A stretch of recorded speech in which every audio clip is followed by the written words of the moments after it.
కాంగ్రెస్ ప్రభుత్వంలో ఐక్యత లేదన్నారు దుబ్బాక ఎమ్మెల్యే కొత్త ప్రభాకర్ రెడ్డి.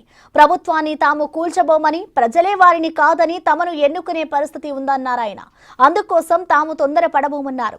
తాను సీఎంని మెచ్చుకున్న మాట నిజమే, కానీ ఆ నిధులేవి ఇంకా రాలేదంటున్న ఎమ్మెల్యే కొత్త ప్రభాకర్ రెడ్డితో మా ప్రతినిధి దుర్గారెడ్డి ఫేస్ టు ఫేస్.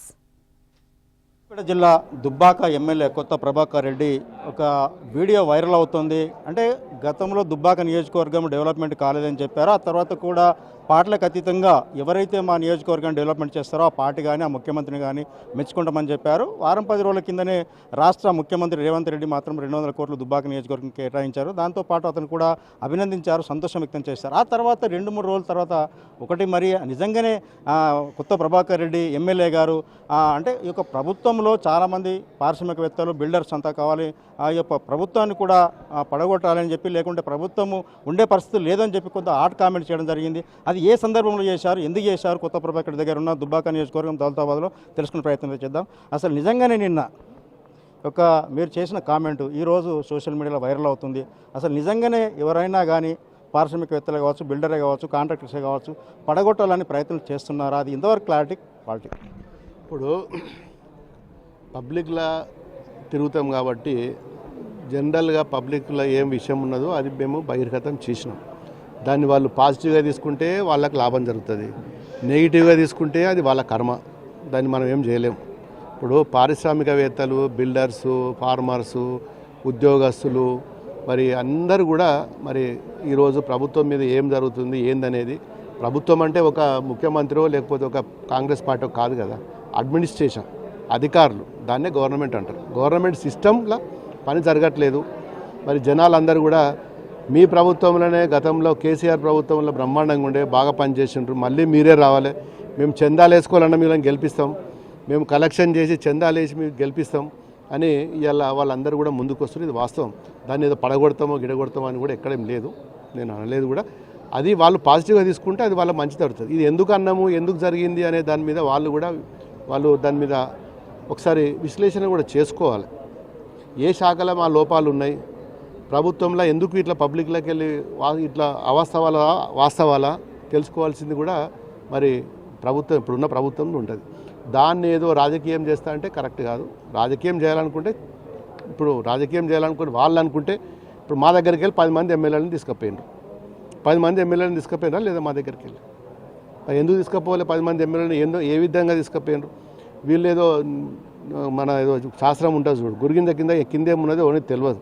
ఇలా కాంగ్రెస్ వాళ్ళు చేసేది ఏం చేస్తున్నారు, ఎక్కడెక్కడ ఏం అవినీతి అవుతుంది, గ్రామాలలో ఏ అడ్మినిస్ట్రేషన్ పనిచేస్తున్నది, ఏ డిపార్ట్మెంట్ సగా పనిచేస్తున్నది, ఇవన్నీ కూడా జనాలు గ్రహిస్తున్నారు. మీరు ఇప్పటికైనా కానీ మరి మీరు ఎట్లాగో రారు, ప్రభుత్వం మీలను మళ్ళీ టీఆర్ఎస్ రావాలి, కేసీఆర్ఏ రావాలి, ఖచ్చితంగా మీరు పడిపోతారు, వచ్చేది మా ప్రభుత్వమే, ఇది 100% ఖాయము అని చెప్పి ఇప్పటికైనా మేల్కొండ్రి.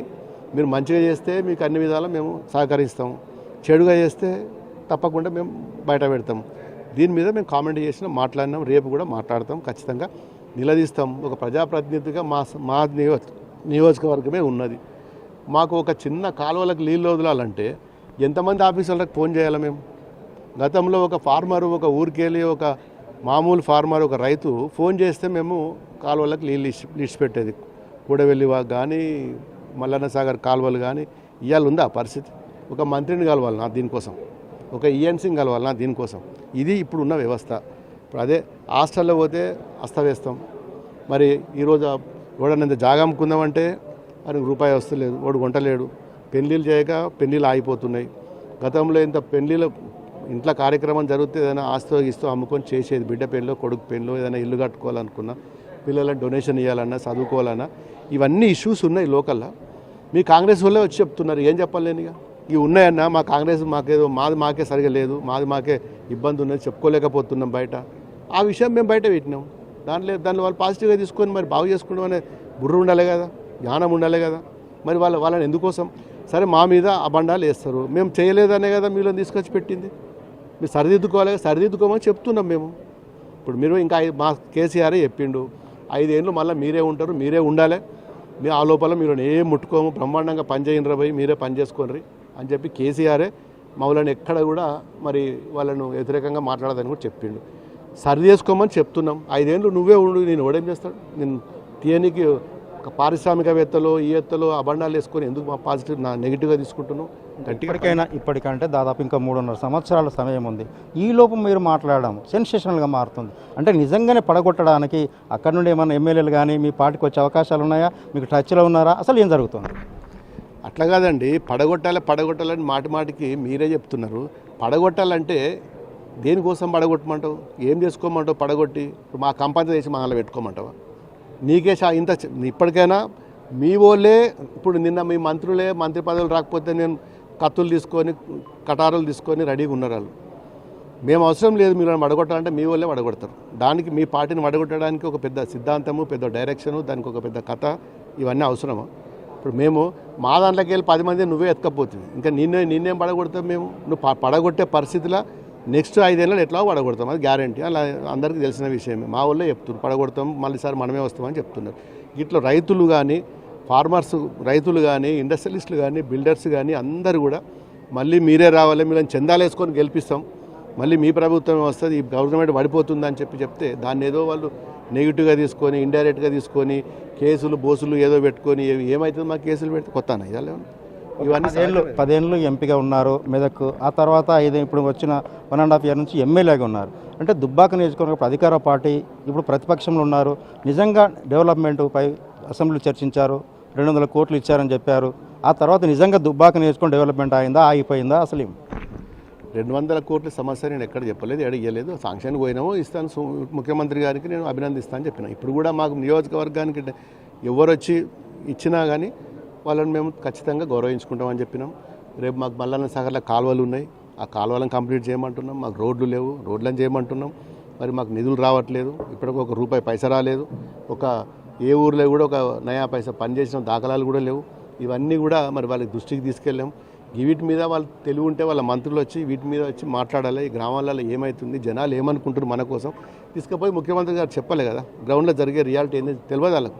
ఓన్లీ రాజకీయం చేసుడు, ఆగమాగం ఉరుకుడు తిరుగుడు తప్ప ఎవడోడో ఏదేదో మాట్లాడు పిచ్చి మాట్లాడు కరెక్ట్ కాదు. ఇప్పటికైనా కానీ సరిదిద్దుకోర్రి, మంచి టైం ఉన్నది.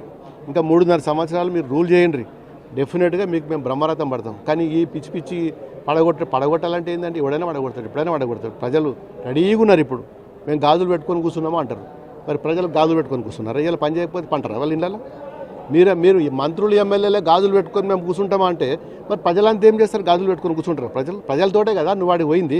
Thank you. చూడొచ్చు, ప్రభాకర్ రెడ్డి మాత్రం తన నియోజకవర్గం డెవలప్మెంట్ కోసం చర్చిస్తే కొన్ని సందర్భాల్లో మాట్లాడే విషయాలు మాత్రము చెప్తున్న విషయం అయితే క్లారిటీగా ఉంది. వాస్తవానికి ఏంటంటే ఎవరైతే మా నియోజకవర్గం నిధులు ఇస్తారో వారికి స్వాగతిస్తాము, అభినందిస్తాము, పార్టీలకు అతీతంగా కూడా అని చెప్పడం జరిగింది. దీంతోపాటు 10 ఏళ్ళు అధికారం ఉన్నా కానీ డెవలప్మెంట్ కాలేదు కనుక ఖచ్చితంగా వెళ్తాము, మా డెవలప్మెంట్ నియోజకవర్గాన్ని చేసుకుంటాము. ఖచ్చితంగా కాంగ్రెస్ వాళ్ళు చెప్పేదంతా కూడా ప్రజల నుంచి వచ్చే మాట మాత్రమే నేను చెప్పాను. అంటే ఎవరు చెప్పింది కాదు, ప్రజలు తిరుగుతున్నాం కనుక ప్రజాక్షేత్రంలో జరుగుతున్నది, ఈ ప్రభుత్వం మార్పులు చేసుకోవాలనే ఉద్దేశంతో మాత్రమే తాను సంబోధించినట్లు కొత్త ప్రభాకర్ రెడ్డి చెప్తున్నారు. కెమెరామెన్ కృష్ణతో దుర్గారెడ్డి, బిగ్ టీవీ.